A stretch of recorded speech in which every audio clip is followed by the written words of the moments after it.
Welcome to Nevada Newsmakers. On the program today, recently, the First Lady's remarks about the job of First Lady caused quite a stir.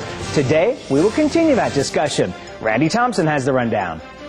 Well, we're not going to let Sam sit on this panel. It's an all-female panel. We have Elisa Mazer, Lisa Kelly, Mary Lau, Susan Fisher, and myself talking about women in politics, education, and business. And coming up on the all-male Power Pundit panel today, Wayne Frediani, Michael Hackett, and Bob Barengo. It's all coming up next on an all-new Nevada Newsmakers.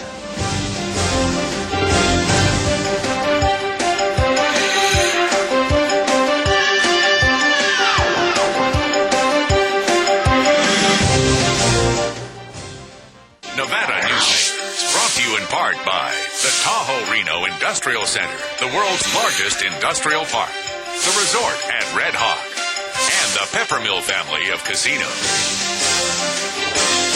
Corporations moving to the Tahoe Reno Industrial Center require reliable power, fiber optic communication, and clean water sources. And yet, there's another amenity we're very proud of here at TRI, rail service.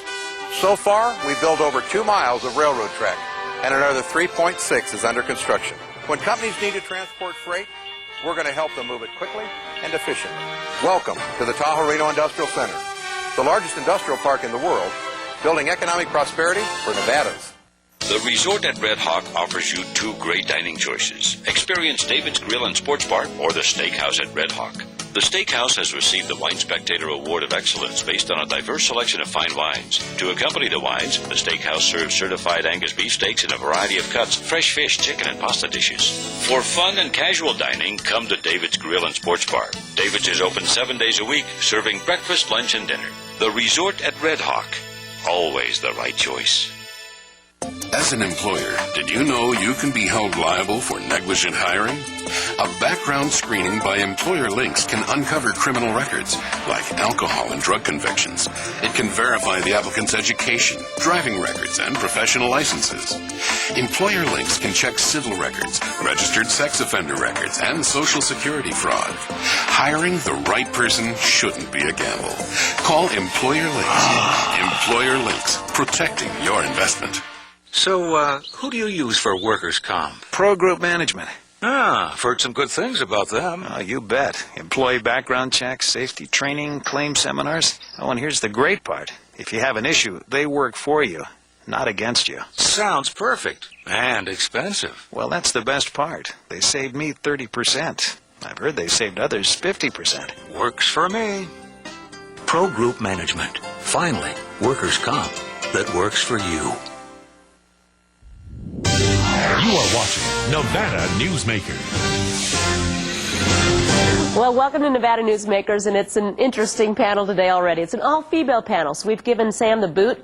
He's still listening, though, so we have to behave ourselves. I'm joined today by Elisa Mazer, who is a project consultant, Mary Lau, the head of the Retail Association for Nevada, Dr. Lisa Kelly, who's the site administrator and director of academic programs at Morrison University, and Susan Fisher with Fisher Consulting. So what the genesis of this was, ladies, was Sam was saying how all these comments about Dima versus Dawn were being made by men. So he wanted to have a woman's perspective. And I think we've all decided we don't want to talk about women's issues. We're talking about the Niners. So I'll start at the end with Alyssa. Obviously, being the daughter, great-granddaughter of Barbara Vukanovich, you've seen women in politics for all your life, your mother being Patty Caffaretta. Right. So your perspective on this First Lady's role? My initial take on it is it's what you're seeing is a generational difference. When Dima is much more of a traditional woman and Dawn is much more of a, grew up in an age where, you know, it was expected that you would work and have kids, and somehow you managed to get all that done. And so I think a lot of it's just generational. Interesting. Mary? I think it's much ado about nothing. Personally, both spouses wish the highest and best good for each other. If you're in a truly functional marriage and everything else, you're supporting everything your husband does and cautioning him on things, but it's up to him to make those decisions. And your husband supports you in what you do. He may caution you on your decisions, but he's not going to get in the way of one. So you work together. I don't believe in man's work and women's work. It's just work. And I agree there's some generational stuff there, but I don't know that it's traditional. I think it was tried to be turned in traditional. Tribal was never that way. Tribal women took care of their kids up to a certain point, and then the grandmothers and older people took care of the kids while they went out and did the work. So somewhere along the line we just split it up between man's work and women's work, and there's just work. It really wasn't a sexual basis. It wasn't. It wasn't a sexual performance there. No, as you much want as it what's was highest what and was best done. good for your spouse, for your kids, family, for your yeah. friends. That's it. Yeah. Well, Lisa's new to our pundit panel and to Newsmakers, so welcome. But being in academia, you might have a different perspective. But how have you viewed this feud, as it's being called? Well, you keep mentioning a key word, and that's perspective. And while Dima, I believe, is describing her perspective of the role of the First Lady relative to all other roles, we shape our perspectives. And becoming a woman in any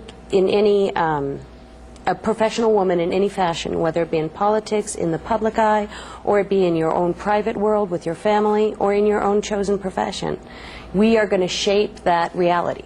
And then we're going to describe that reality through our perspective. So what Dima has done is describe her reality through her perspective and kind of projected that onto the expectation of what is going to actually come to fruition. And we shall see what will come to fruition.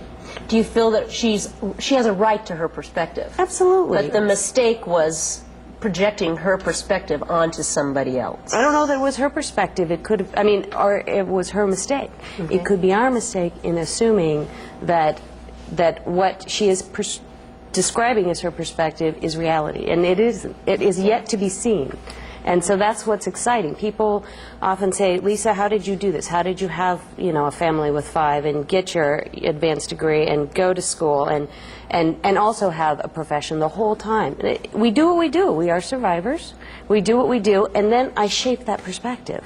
And all of a sudden that becomes the reality. So we have to look at that as it's yet to be seen, and we shall see how it is done, and then that will become someone else's reality. Interesting. I don't think it's a weekend job, but I think the bigger issue here is an ethics issue. When the entertaining is going on in the governor's mansion, is it going to be Congresswoman Gibbons? Let's just assume that they're both elected. Is it Congresswoman Gibbons who is using the state budget to entertain in the governor's mansion, or is it First Lady Gibbons? How is that going to play out?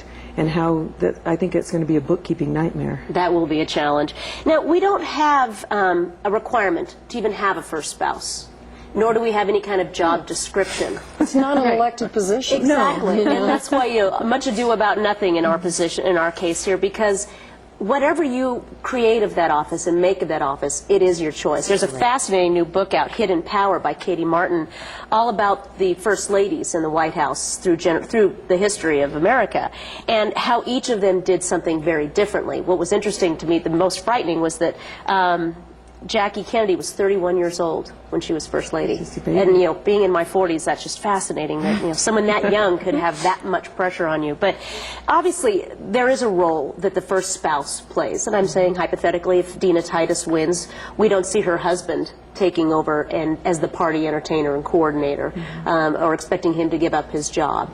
But there is a role there, and it seems to be determined by the voters as well as by the person.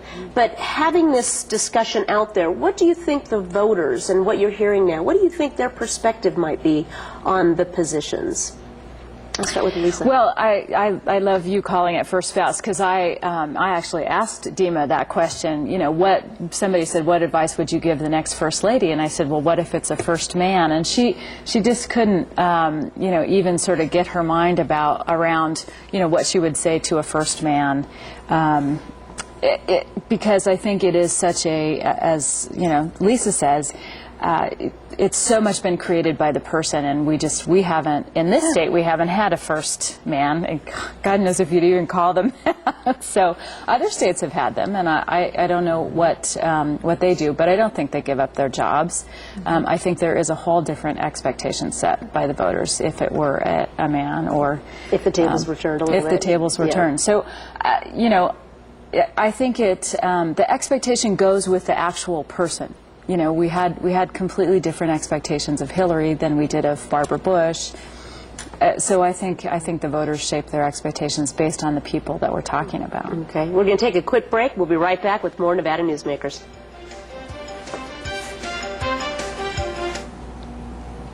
For a videotape copy of any Nevada Newsmakers program, call 775-857-2244. The tapes are $20 each, including shipping. Since its creation more than a decade ago, the Southern Nevada Water Authority has focused on 3 goals: preserving water quality, improving water conservation in Southern Nevada, and meeting the community's current and future water needs. Through thoughtful planning, responsible management, and collaboration, it's succeeding. As we move into the 21st century, the authority continues to embrace sustainable water development and efficient water use. That's our promise to Nevada.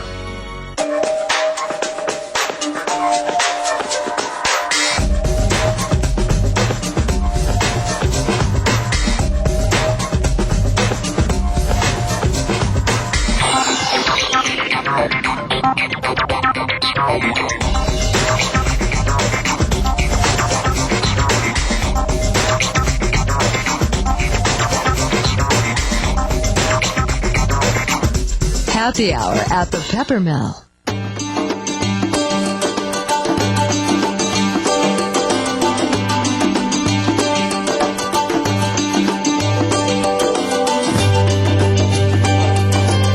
Thanks to an ongoing commitment by America's mining companies, more than 2 million acres already have been reclaimed. To learn more about reclamation or other aspects of mining, visit nma.org. The National Mining Association. Island Inkjet is now open on South Meadows Parkway. Island Inkjet will refill your inkjet cartridges in just 1 hour. We have the ink to precisely match over 240 cartridges, saving you up to 60% on the cost of buying a new cartridge. Our work is 100% guaranteed, and contrary to what you may have heard, refills do not void any printer warranties. You don't throw out your car when it runs out of gas. Don't throw out your cartridges. Refill them at Island Inkjet on South Meadows Parkway by Smith's. And now, back to Nevada Newsmakers. Welcome back to Nevada Newsmakers. We are discussing the role of women in politics and the men that go with them. The question before was, what is the expectations by voters of a first spouse? And Mary, how's your... I don't think there's an expectation by voters. I don't think anybody goes to the poll and looks at it and says, well, now if I vote for this person, what is their spouse going to do for the state of Nevada? I think, as you said, that it becomes a defined role later on. Whatever that person takes and makes it, and it can be Tom or it could be Dawn, depending on who wins the election. And they will make it be whatever it is. There's currently, what, 8 governors that are females? Nobody turned around and said, I'm not voting for her because I don't like her husband. You know, voters don't have an expectation of supportive roles. Although in presidential elections, I think that well, yeah, because they come forward and campaign with them. You don't see I've never noticed, I mean, maybe they do, a Dima campaigning with Kenny. You know, I don't even remember her being out there. So then let's take the question, too. Is there a natural bias? 2 candidates, same party, in a primary. If both of the candidates stood for were very similar on the issues, would you tend to vote for the male or the female? Doesn't matter. Okay. Some of the other factors would come into play, of course, is we would naturally go to the second level of information. Right. And that is community service, and that is I look at the family structure, I look at the involvement in the family. Those are some of the second layer that I would look at and evaluate. So, you know, if you're looking at 2 candidates, same party, who would you vote for? We have to look at other layers of information. And in this case, it might be that we are actually being pushed into evaluating some of these other factors whereby we might not look at them initially. Well, I think it was silly, actually, when she made the comments, all of a sudden people started lining with Dawn. You know, because all of a sudden it's like, don't tell me I can't go out there and be effective. It has nothing to do with me, but they're relating to Dawn now. I don't think that Dima was saying at all, though, that Dawn shouldn't work, Dawn shouldn't have a career. She's saying that when you're working in Washington, D.C., and trying to get back and forth between Carson City, Nevada, and Washington, D.C., you're not going to have a whole lot of time in Nevada. to be doing the things around Whatever about it it is other they do. than Yeah. other than Well, then her congressional the campaigning duties. for her Yeah. and Yeah. doing her congressional duties. And with Congress, that's a constant campaign. Sure. They never quit. Right. But on that question of voting, I think it depends on your family background, because we have somebody that works in our office that was told, when in doubt, vote for the woman. Yeah. And I was going to say, in my family, I have heard that several times. I'll always go, if they're a choice and they're similar in philosophy, I'll always go. Well, and having two with the women that have been in It just statewide depends on your positions. family background. So, somebody else is going to go, no way. you know. Yeah, right. Well, and women in politics in Nevada is nothing new. I mean, with Barbara Buckley as the majority leader of the legislature and as Dina Titus as the minority leader in the Senate, we already have strong role models. We did back in the early 1900s. We had the who was the woman who just died recently, Wines, who had been in the assembly. We've had women. Nevada's a little different from a lot of states. Yeah, I mean, obviously, Barbara Vikanovich, Frankie Sudell Pappas, statewide. Your mother, Patty Caffaretta. We've had statewide women for a lot of years. So it's not like it's a struggle nowadays for us to accept a woman, but what are the challenges that we are facing in the workplace that's different? Or what are you seeing as students come through Morrison University? What are you seeing in your female population that's different than your male population? What I'm seeing is a strength, and I'm delighted to see this. It's the ability to communicate your vision, your dreams, your goals, and to involve your entire constituency, be it your family, your employer, your colleagues that you work with, in achieving those goals. These are my priorities. These are my goals. I'm going to communicate those to the people that are involved in achieving those, and thus they become more achievable. So whereas perhaps a traditional male student, the expectation was that my goals come first because I happen to be the head of household. Now what I'm seeing is I might not be officially head of household on the taxes. However, my goals and my visions put me in a position where I have to kind of rally my resources and go forth. And the women are able to articulate that and garner the resources they need to get where they want to be. And that's what I'm seeing, is an ability to really share that with the constituency. Interesting. Now, obviously, running the Retail Association, most of your clients are men, I'm assuming. Quite a few of them. Yeah. How are you seeing is there a challenge for you running this organization with a male-dominated clientele? In the beginning, I think there were, but in the beginning, a lot of us came in with a chip on our shoulders, too. And you found out that the softer you got and the more feminine you got and the more comfortable you got with yourself, the more comfortable men were with you, too. So in my youth, there was more of a drama about it because I created the drama. Now that I'm a little bit older, it's like, oh, get over yourselves. Now let's get down to the practical side of stuff. And women are very good at creating drama. I mean, the women's movement was a wonderful thing, but get over it. It does, and just be yourself and get along and do something. And state your goals and articulate your needs. And sometimes your needs are not always somebody else's, and sometimes your wants don't make any difference. And you have to learn to say yes and say no.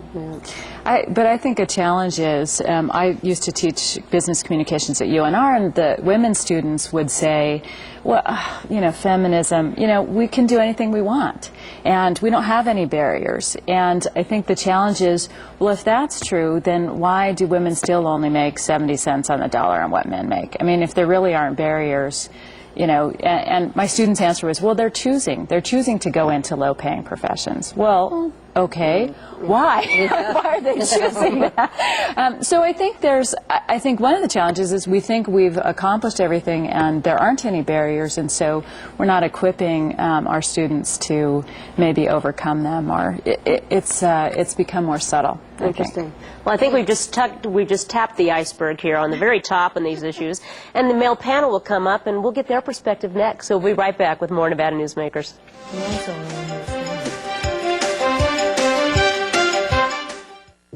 This is Nevada Newsmakers.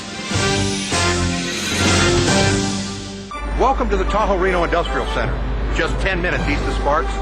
We're proud that Walmart and other Fortune 500 companies have chosen Tahoe Reno Industrial Center to relocate their businesses.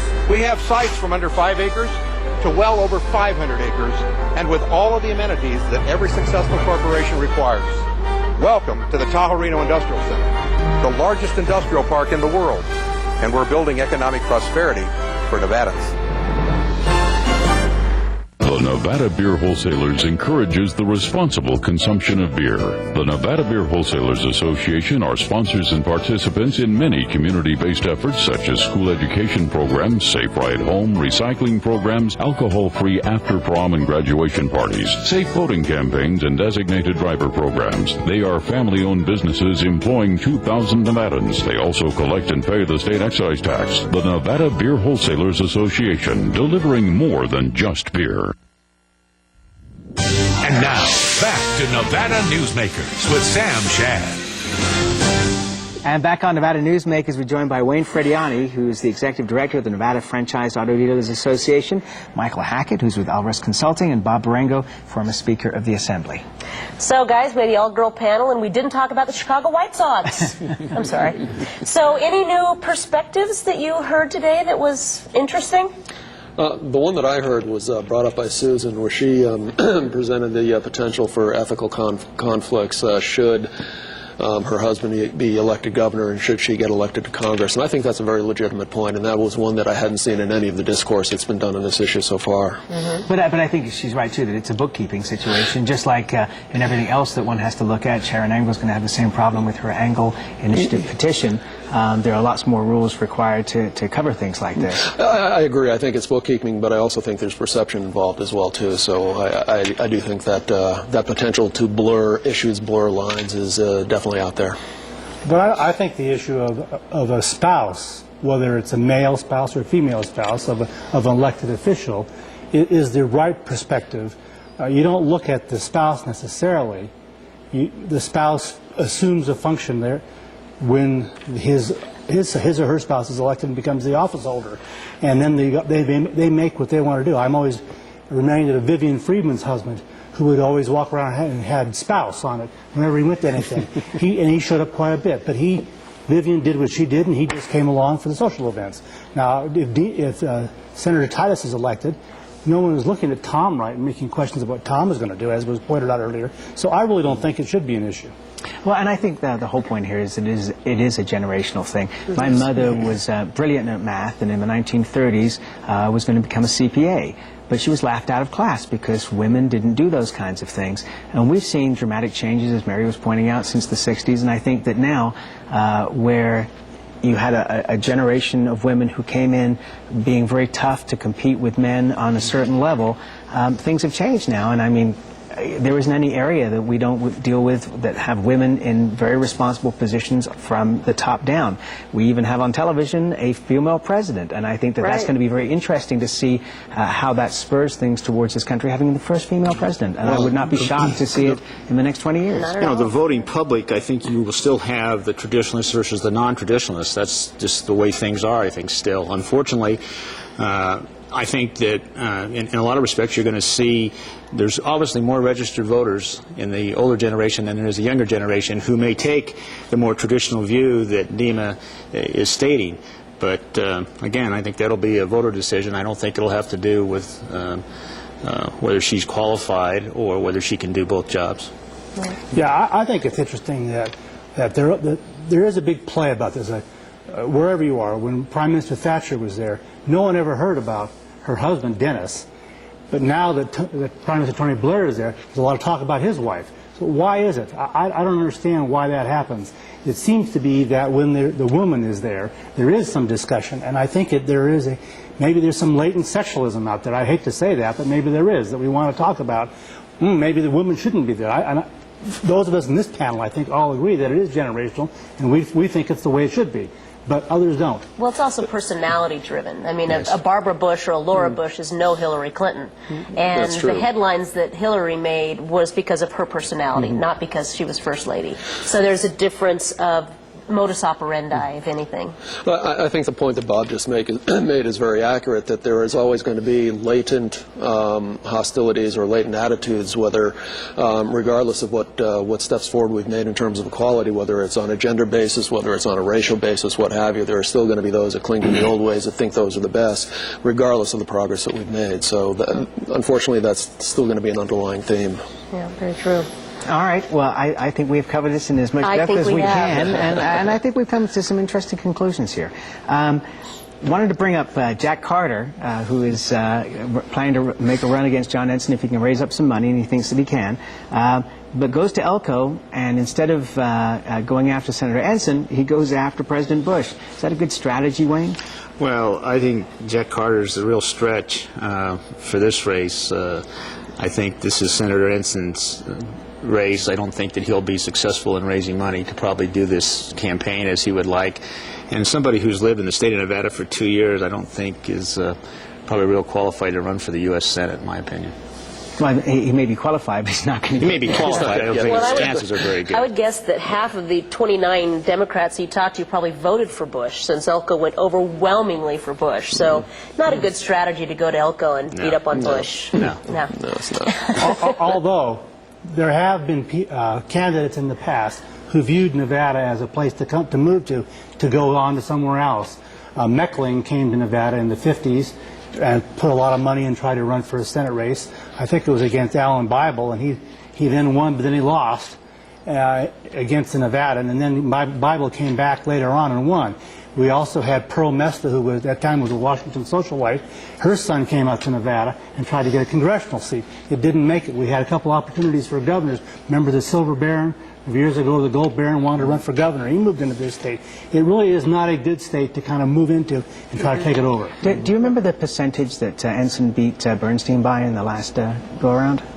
No, it was pretty overwhelming. It was pretty overwhelming. Yeah. So with all the Republican problems, maybe Ensign will be down to 85? Yeah. We'll be right back on Nevada Newsmakers after this.